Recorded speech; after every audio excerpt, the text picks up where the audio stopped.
national song of India. And now I give you great pleasure, Pooja Bindingnavele. Thank you. Once again. Beautiful, beautiful music. Once again, thank you. I'm very excited to be here. Bharatanatyam is one of the 8 national dances of India. It is also the oldest dance form of India and the oldest practiced dance form in the world. Dance dates back to, they think, about 10,000 BC, but Bharatanatyam specifically has been practiced for thousands of years and continues to be practiced despite a movement to abolish it not too long ago, actually. There are 8 official recognized dance forms in India: Bharatanatyam, Kathak, Kuchipudi, Odissi, Kathakali, Satriya, Manipuri, and Mohiniyattam. They're all throughout India, though mostly concentrated in the south of India. I don't know that there have been many studies on this, but my assumption is because the north of India was more raided by different kingdoms, more things got destroyed there and were able to be preserved more in the south. The Natya Shastra is a written treatise on music and theater and performance, really on any theatrical performance. It's considered in many views the 5th Veda. The Vedas are the Hindu religious scripts. There are 4 of them, but the Natya Shastra is considered the 5th because of how closely classical Indian music had ties to the religious significance and historical stories of India. So Jaya has been dancing for several years, and after many years of dancing, when you have completed all of your dance training, you do a classical Indian dance recital. It's a solo dance recital called an Arangetram, and it's about a 2.5-hour long performance of a solo dancer to a live orchestra. My daughter did hers, my older daughter who's in college did hers this last summer, and it was a wonderful experience. I did mine just a couple of years before that. And it's called an Arangetram, which literally means ascending to the stage. The instruments used in Bharatanatyam are a double-sided drum called a mridangam, a long double reed instrument similar to an oboe. There's actually, I believe, 4 double reed instruments in the world, and one of them is from India. Natvangam, which are the cymbals, similar to the one Django used for the meditation, but there's 2 of them, and that is what the main dance teacher in the orchestra will use to keep the beat. And they can use flute, violins, and a veena, which is a stringed instrument, to comprise the orchestra, which were some of the sounds that you heard in the first dance that Jaya did.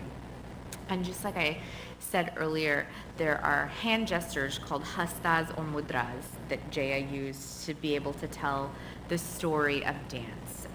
And when I was doing everything for the shloka before the meditation, I don't know if you noticed, but this was the moon and then the stars in the sky.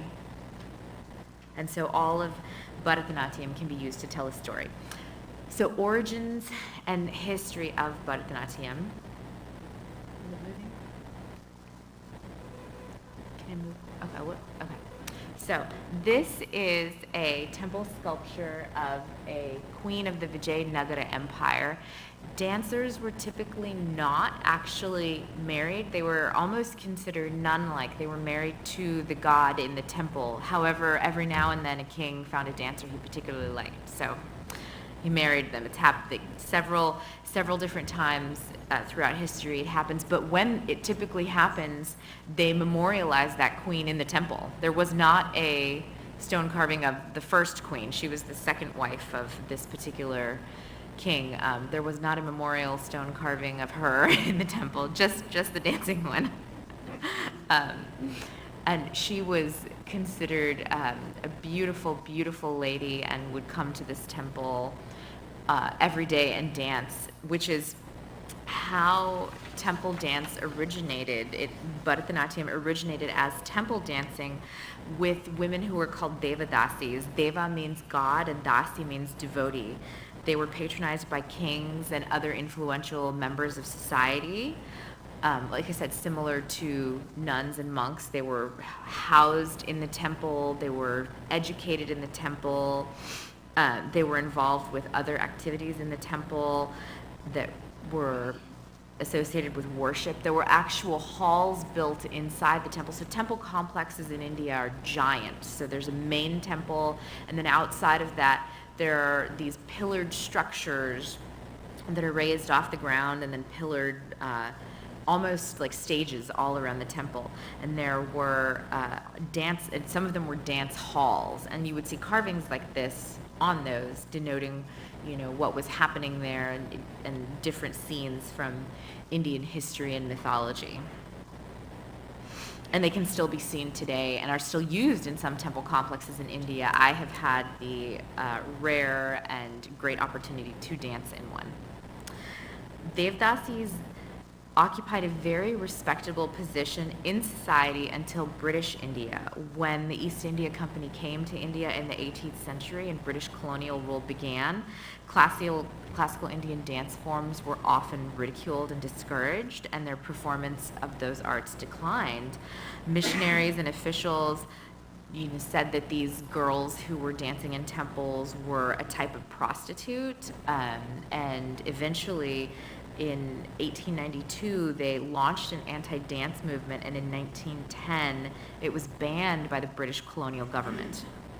Fortunately, that time did not last very long, although the culture of the Devdasis and their families was completely abolished. It used to be like a priesthood kind of thing. You would have a female child and give her to the god, and she would live in the temple and grow up, and they don't have a huge history of it because, like I said, all of those families and cultures were completely abolished. Fortunately, some of the dance teachers remained, and in the early 20th century, around 1925, they began forming schools of classical Indian dance, and the dance forms were preserved, fortunately, before all of those people died out. But the term Bharatanatyam, even though the dance is so old, was actually coined in the 1920s, so just 100 years ago.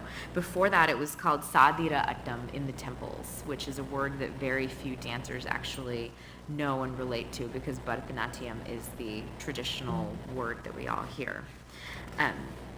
Modern stage productions have become incredibly popular throughout India and the world. I've had the opportunity to dance in many countries, luckily.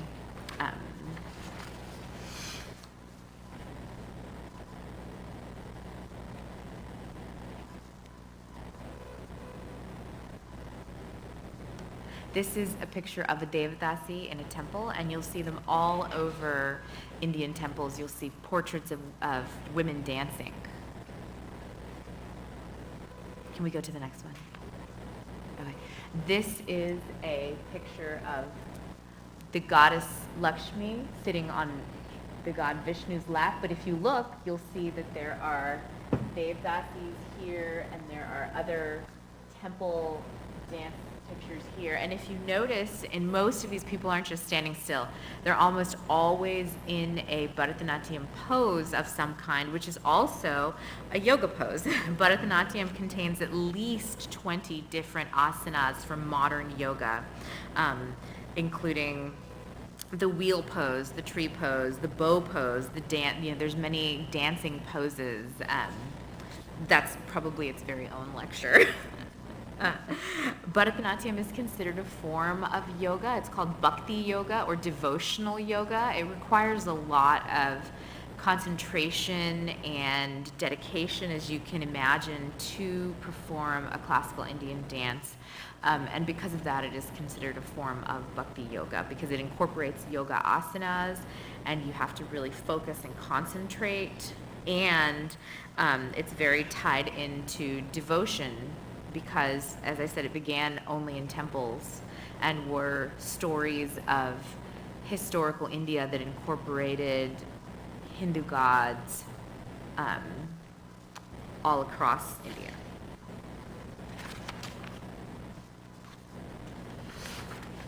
Bharatanatyam in Indian philosophy in and of itself already encompasses so many different cultural theories and thoughts that we have today. For example, there is I don't think I have a picture of it.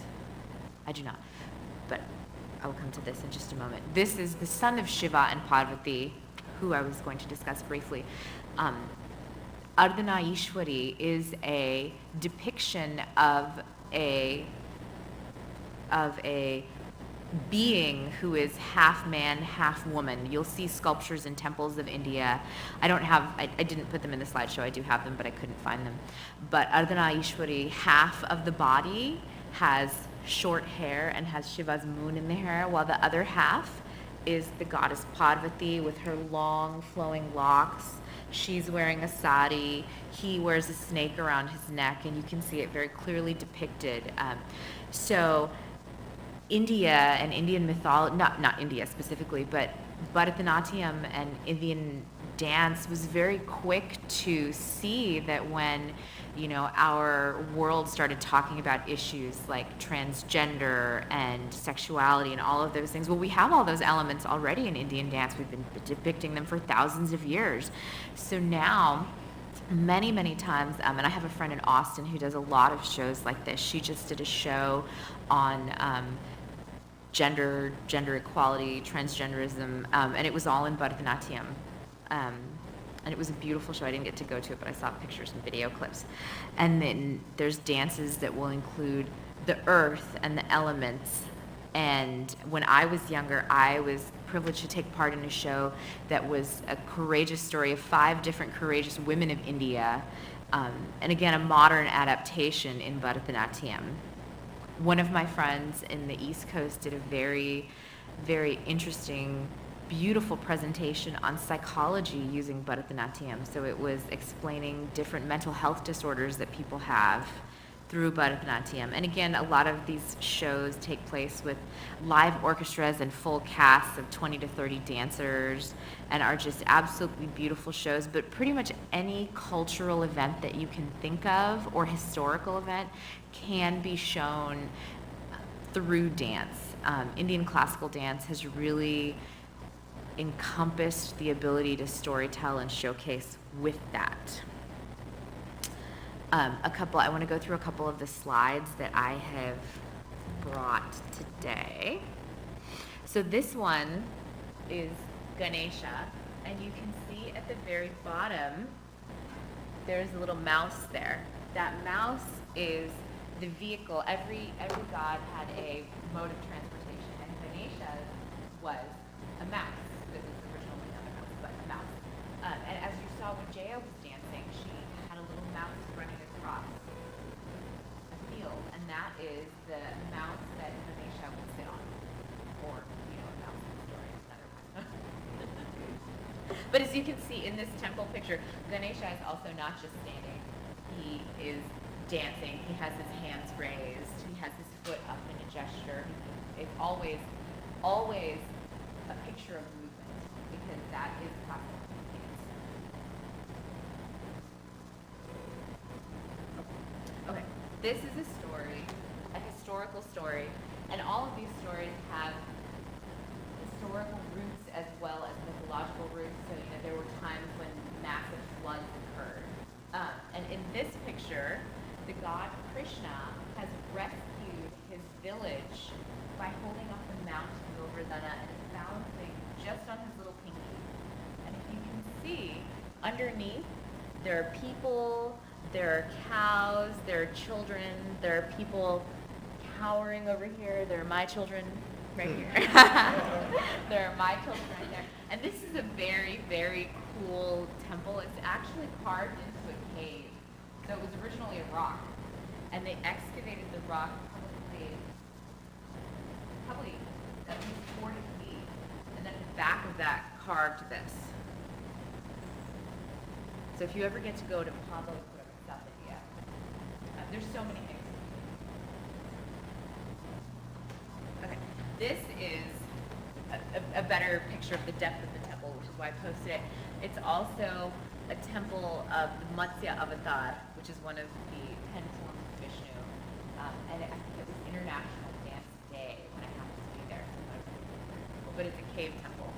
So, as you can see, there's a huge amount of depth before you come in. The other one was just a carving in the back. This is actually a temple carved into the rock.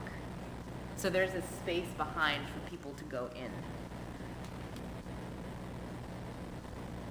Okay. This one is of the goddess Durga, demon Mahishasura Mardini. So they don't shy away from any kind of, like everything that you can imagine is depicted, and it's depicted in its entirety. So she is holding a bow and arrow, fending off the attackers, riding a lion here. And all of those things, as you saw Jaya in the very beginning, taking a sword or trident and killing the demon. That's what is happening in this carving, but all of it's brought to life through classical Indian dance.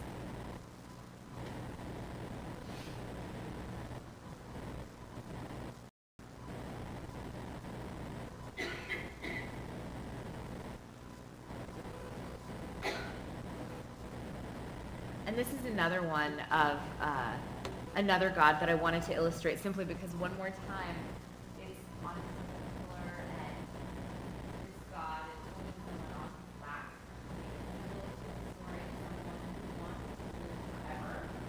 And so they meditated for years and years and years, and finally a god came down and said to them, well, you've been meditating for years, what can I give you? And he said, well, I don't want to die by a man or a woman, or a man or a beast. I don't want a man or a beast to kill me. I don't want to die inside or outside. I don't want to die when it's morning time or nighttime, daytime or nighttime. I don't want to be killed by any weapon. I don't want to die on the ground. I don't want to die in the air. And they said, okay, done. You know, the god said, great, fine. And so this guy thought he was invincible and was very, very mean and ruled all over the world. And then they were like, well, how are we going to take care of this? And so Indian mythology, that one of the avatars of Vishnu is Narasimha, who is, and if you actually look at the avatars of Vishnu, which again is another topic all by itself, but it's really an evolution of man and nature. So it starts off with the fish at the fish temple I showed you earlier, Matsya, and then there's a turtle and a boar, and after the boar comes Narasimha, who is half man, half lion. And so, you know, he's not a man and he's not a lion, and you can take the story further and further. He is cornered in a place that is a temple hall, so it's not inside, it's not outside, it's a covered area, but it's not actually a room with four walls. The sun is starting to set. And then he gets picked up and he is balancing on the lap of this god and is killed by his hands, not any weapon. But it's one of my very favorite stories, and it's very cool to, and I mention a lot of these carvings because as a classical Indian dancer, we learn all these stories of India, and then they're brought to life through the dancers, and they're brought to life again. You go to India and see them in these ancient temples that are magnificent. I believe the next one is the shloka that we already went over, and I think it's almost my time is up, so I would like to ask if there are any questions. Yes? Anywhere close that we could see one of these performances? My students do performances at the temple. I will, and at like the Coastal Bend India Diwali celebrations and at the Festival of India, and I will make sure to include you guys in our announcements for when we do that next time. We'd love to have community members participate and be in the audience for all of these things.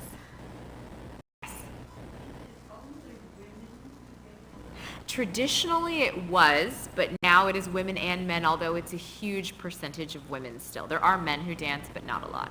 Very similar to, you know, modern dances that you would know, like ballet. Like there's a whole bunch of women and maybe a couple guys. Any more questions? Oh, yes. I've had a lot of Indian friends that call them first generation Americans, but my first experience with seeing Indian dance was at weddings and Bollywood films. So Yes. how different is that, or are there some of these traditional dances from the eight incorporated into these formats, or it just depends? So all modern dance can actually trace its roots back to Bharatanatyam. Like every modern dance, like for example, Adamandi, which is the main basic position in classical Indian dance, the feet are actually first position in ballet. So Bollywood can also, yes, baby. Do you want? Oh, yeah, it's okay, baby. Huh? Oh yeah, Jaya actually does ballet and classical Indian dance, so there are many similarities that she finds in them also. Bollywood, if you actually look at a lot of Bollywood dancers who are very, very good, are trained in a form of classical Indian dance. Usually it's Bharatanatyam, sometimes it's Kathak, which is from North India, which is also a very beautiful dance, but it's